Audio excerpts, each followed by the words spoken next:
Hello students. आज हम पढ़ रहे हैं पब्लिक एडमिनिस्ट्रेशन के इम्पोर्टेंट एमसीक्यूज का पार्ट 8। जैसा कि इससे काफ़ी सारे पहले भी हमने क्वेश्चन सॉल्व करे हैं, उसको अलग अलग पार्ट्स में लेकर आए हैं। अगर आपको पब्लिक एडमिनिस्ट्रेशन के ज़्यादा से ज़्यादा क्वेश्चन सॉल्व करने हैं और प्रैक्टिस को अच्छा रखना है तो आप उन वीडियोज़ को देख सकते हैं। तो हमारा पहला क्वेश्चन है, politics has to do with expression of the state, will administration has to do with the execution of these policies. राजनीति का संबंध राज्य की इच्छा की अभिव्यक्ति से होता है, जबकि प्रशासन का संबंध इन नीतियों के क्रियान्वयन से होता है। ये किसने बोला? एल डी वाइट ने, गुडनाउ ने, वुड्रो विल्सन ने, विलोबी ने। इसका सही आंसर होगा गुडनाउ।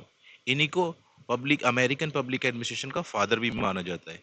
इस स्टेटमेंट से हमें साफ दिख रहा है कि ये पॉलिटिक्स और एडमिनिस्ट्रेशन की डाइकोटोमी की बात कर रहे हैं ना।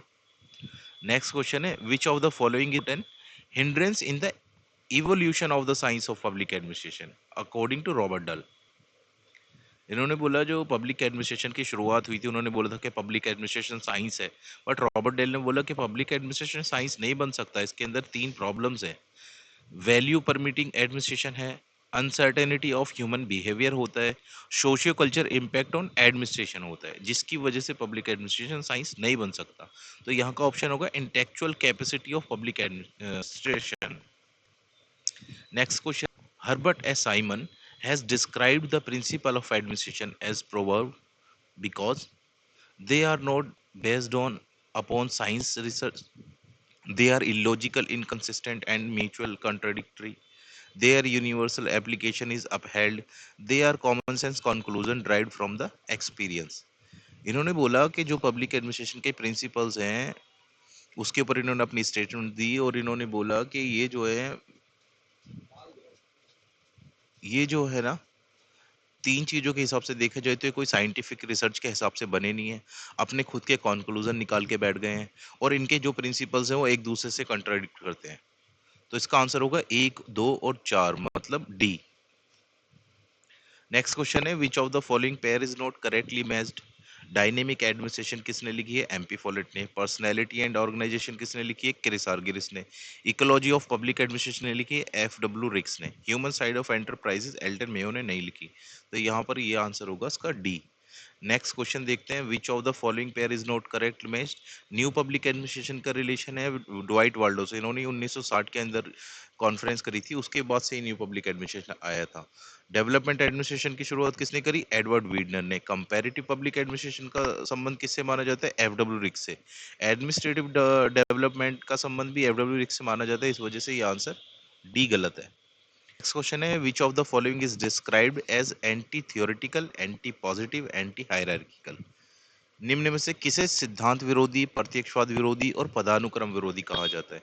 तो जैसे हमने पहले की वीडियोस में देखा है, इसका आंसर होगा बी। न्यू पब्लिक एडमिनिस्ट्रेशन के अंदर ये तीन चीजें थी, क्योंकि ये मानता है ना, जो पहले पब्लिक एडमिनिस्ट्रेशन था उसने अपनी थ्योरीज बना ली थी, वो साइंस को ही बहुत ज्यादा मानता था, हायरार्किकल सिस्टम को ज्यादा मानता था, तो तभी निकाया एनपीए। उसने इन तीन चीजों के अगेंस्ट जाकर बात करी। नेक्स्ट क्वेश्चन है, the term development administration was coined by. विकास प्रशासन शब्द की शुरुआत किसके द्वारा की गई है? Edward Weidner, Montgomery, Goswami, W Riggs. तो इसका सही आंसर होगा गोस्वामी। यूएल गोस्वामी ने इसकी डेफिनेशन दी थी। Next question, according to F W Riggs the trend in comparative public administration are. अगर हमें लोग तुलनात्मक लोक प्रशासन को पढ़ना, हमें इन तीन चीजों को साथ लेकर आगे चलना होगा।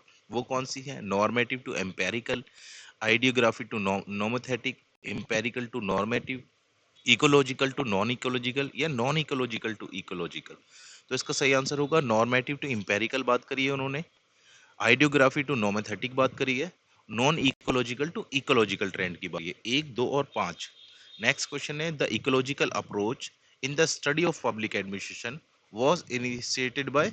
लोक प्रशासन का जब हम स्टडी करते हैं तो एक न्यू दृष्टिकोण के साथ हम पढ़ाई करते हैं, जिसको बोलते हैं इकोलॉजिकल अप्रोच। इसकी शुरुआत किसने की? जॉन एम घोष ने, आर डाल ने, या एफ डब्ल्यू आर डाल ने, या आर डाल और एफ डब्ल्यू रिक्स ने, या एफ डब्ल्यू रिक्स या जे एम घोष ने। इसका सही आंसर होगा J M Ghosh and Robert Dahl. और ये नेट के अंदर पूछे जाने वाला क्वेश्चन है, हमेशा ज्यादातर इस पे क्वेश्चन पूछा ही जाता है। Whose the bureaucracy can exist only where the whole service of the state is removed from the common people political life of the peoples, its chief as well as its rank and files। ऐसा किसने बोला? Max Weber ने, Woodrow Wilson ने, R K Merton ने, L D White ने। इसका सही answer होगा वुड्रो विल्सन। नेक्स्ट क्वेश्चन है, who of the following scholar have advocated the new human relation approach. New human relation approach की शुरुआत किसने करी है? Chris Argyris, Warren Bennis, Elton Mayo, Francis Lincoln. तो जैसे हमें सबको पता एल्टन मेयो ने करी है, क्योंकि एल्टन मेयो ने एक स्टडी करती हार्थोन स्टडी, वहां से ही निकल कर आया था कि ह्यूमन रिलेशंस होने चाहिए।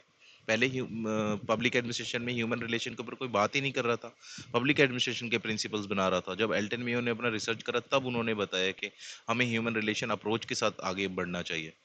थैंक यू फॉर वॉचिंग, मिलते हैं नेक्स्ट वीडियो के अंदर। और आई होप कि आप भी इन चीज़ों के ऊपर ध्यान दे रहे हैं कि ज़्यादा से ज़्यादा क्वेश्चन सॉल्व करने हैं।